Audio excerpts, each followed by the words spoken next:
querendo ou não, sobre os nossos vícios emocionais, as nossas feridas emocionais, repetição de padrão, a forma como a gente educou, a forma como a gente foi educada, a gente educa. E também a forma como eu entendo o meio em que eu vivo, né? E aí aquilo forma um senso em mim, como, né? Aqui ela não diz perfil comportamental, mas como se fosse uma prioridade de estilo de vida. E isso conduz a minha ação e a minha reação diante de estresse e diante de fatos e problemas do dia a dia.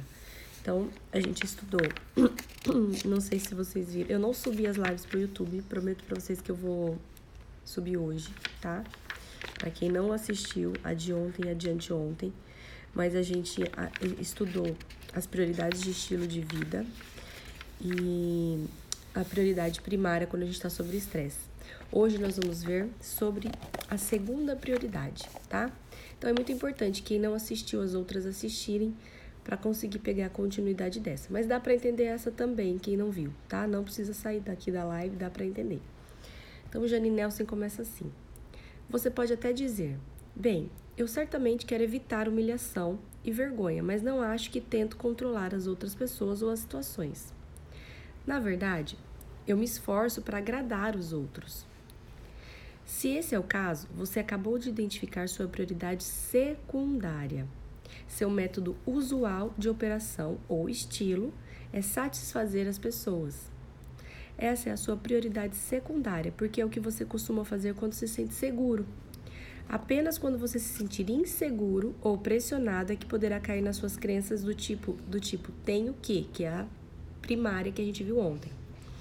Então você desistirá de agradar e passará a usar os seus métodos de controle para evitar humilhação percebida. Escolhemos uma prioridade como método de operação ou prioridade secundária para ser usado no dia a dia quando nos sentimos seguros. Quando nos sentimos estressados, inseguros ou ameaçados, tendemos a voltar para nossa prioridade primária. Em outras palavras, sob condições e situações diferentes, escolhemos comportamentos a partir de diferentes prioridades, mas sempre com a finalidade de manter nossa prioridade do tipo tenho que. Por exemplo, uma pessoa que prioriza o controle em sua vida pode agradar os outros para obter o controle, buscar a excelência para obter o controle, ou tornar as pessoas ou situações confortáveis também para obter uma sensação de controle. Então é assim, se ontem você, quando eu li ali as frases, você se identificou em uma ou mais opções, é porque provavelmente você tem aqui essa prioridade primária sobre o estresse e uma prioridade secundária quando você se sente seguro. É isso que ela está querendo dizer aqui. Então, eu entendo o meio onde eu vivo, né? Isso a gente adquire quando a gente é criança. Também a gente viu aqui anteontem, certo? Que isso é formado ali ao longo do 0 aos 3, 4 anos. Então, eu entendo o meio em que eu vivo de uma forma quando eu estou seguro e eu entendo o meio em que eu vivo de outra forma quando eu estou inseguro, certo? É isso que ela está dizendo. Por isso que às vezes parece que bate comigo isso, parece que de outras vezes parece que não bate. Ou parece que eu tenho duas, porque realmente tem a primária e pode ter a secundária. E ela continua assim. Os muitos pontos fortes e fracos de cada prioridade afetam a forma como você se comporta como pai. Olha que importante, gente. O propósito de compreender as prioridades de estilo de vida não é criar estereótipos, e sim aumentar o conhecimento que irá ajudá-lo a fazer escolhas conscientes, em vez de ser uma vítima cega das percepções que você teve e das decisões que tomou quando criança e posteriormente esqueceu. Quando você compreende os possíveis pontos fracos das suas prioridades de vida, você pode desenvolver estratégias para superá-los. Você pode assumir mais responsabilidade pelo que você cria com suas escolhas e comportamentos, em vez de agir como vítima, incluindo os casos de desafio que você enfrenta com as crianças. Gente, isso aqui é libertador. Por quê? Quando a gente se autoconhece, quando a gente entende por que a gente é assim e o que a gente busca quando a gente age assim de uma certa forma, ou seja permissivo demais, ou seja autoritário demais, eu consigo identificar os pontos que eu tento alimentar, o que é os pontos emocionais que eu preciso nutrir em mim mesma, por isso que eu acabo agindo assim. Quando eu não conheço isso, eu faço inconscientemente, e é por isso que eu não consigo mudar. Agora, se eu começo a fazer consciente e vejo, olha, por isso que isso me irritou, por isso que eu fiquei nervosa aqui, Por isso que eu me calei diante disso. E eu começo a me entender, aí passa a ser consciente. E quando é consciente, eu consigo mudar. Vou dar um exemplo. Não é à toa que o Davizinho levantou agora cedo, certo? De manhã, porque é um exemplo ótimo para ilustrar isso aqui para vocês entenderem. Eu tenho um estilo de prioridade de controle, entendeu? As coisas precisam estar no meu controle para eu me sentir aceita e importante, para eu me sentir segura, tranquila, entendeu? Equilibrada. E isso eu não conheci em mim, nem mesmo antes de estudar análise de perfil comportamental, né, me formar analista, isso eu não conheci em mim. Então, eu tinha necessidade, quando o meu primeiro filho nasceu, o Pedro, tinha necessidade de tudo estar dentro do meu controle. Então, se ele não fizesse a soneca do jeito que eu queria, se ele acordasse fora de hora, aquilo me incomodava. E aí, muitas vezes, eu tentava fazer ele dormir de novo, eu queria cumprir a rotina que eu tinha estabelecido, certo?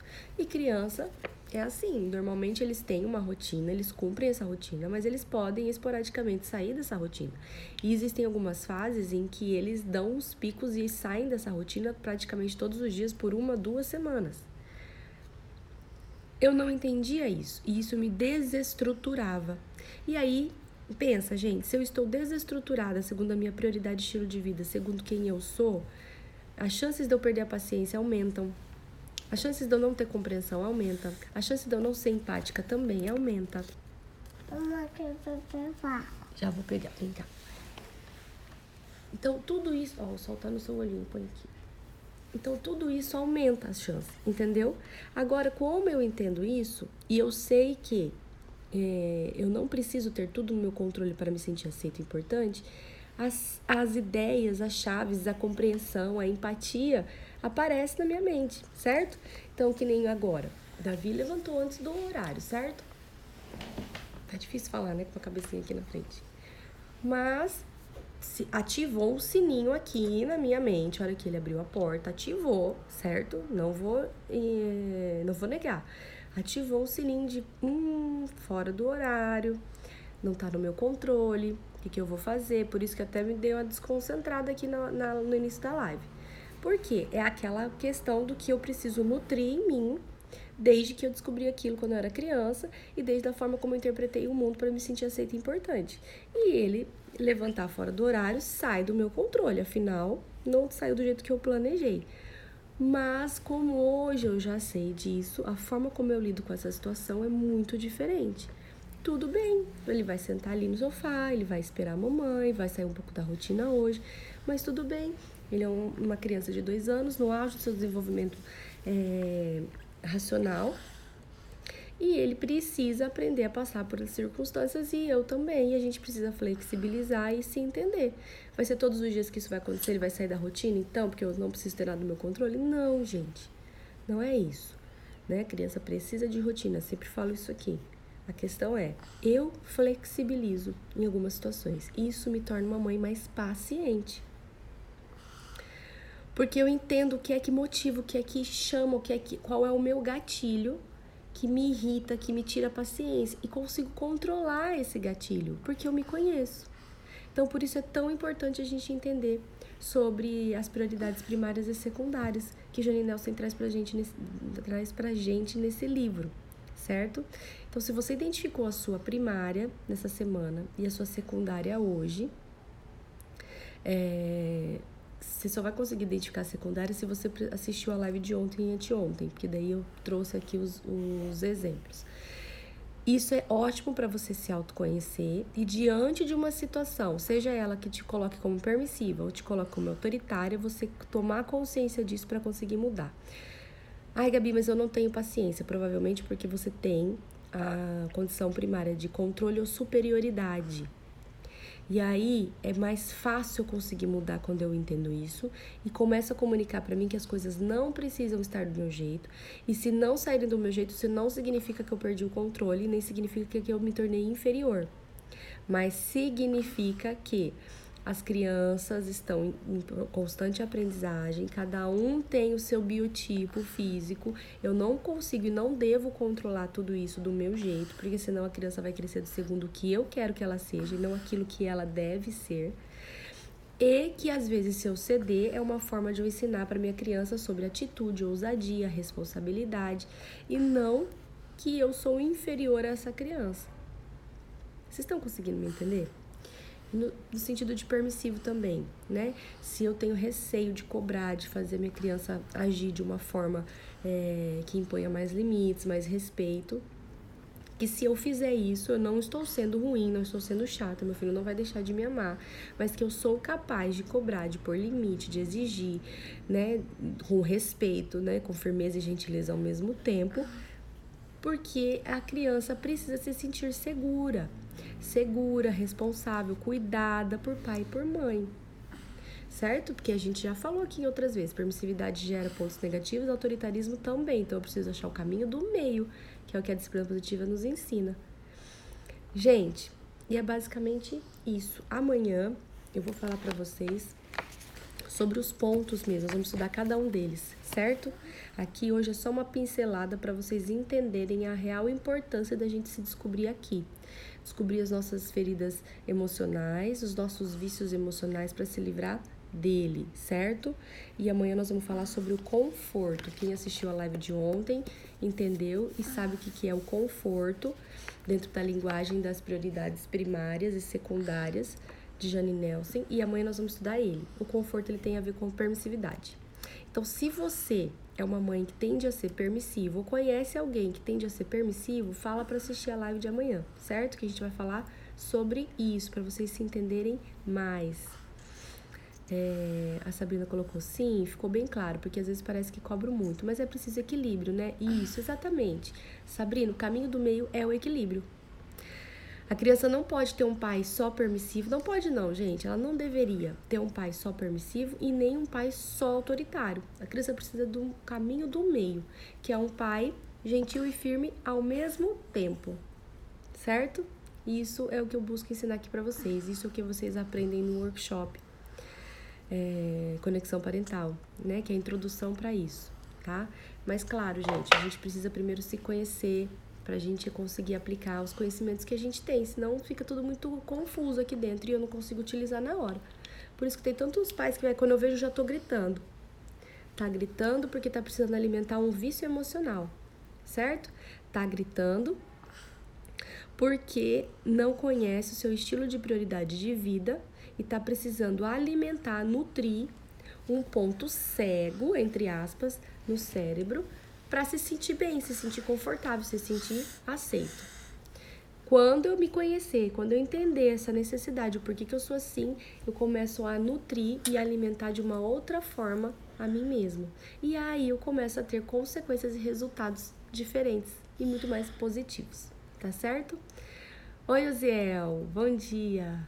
A live são todos os dias, de segunda a quinta-feira, entre 7h30 e 7h45. Tá? Normalmente eu ligo 7h40, só quando alguém aqui, ó, acorda, eu tenho que fazer lá dormir de novo, aí às vezes atrasa um pouco, tá? Como hoje, por exemplo, que não deu certo, não dormiu, voltou, veio atrás de mim. Gente, é isso. Amanhã a gente vai estudar então conforto. Pais permissivos, amigos permissivos, famílias permissivas. Assistam a live de amanhã, certo? Por aqui estamos há 4 meses sem gritar todo mundo, isso é verdade. Muito bem, parabéns. Vocês estão mudando conexões neurais, estão mudando sinapses neurais no cérebro de vocês. Não é fácil, gente. Não é fácil. Por isso que é muito melhor a gente criar certo desde esse tamanhozinho aqui, ó. Porque aí já vai se formando certinho, não precisa mudar nada quando cresce.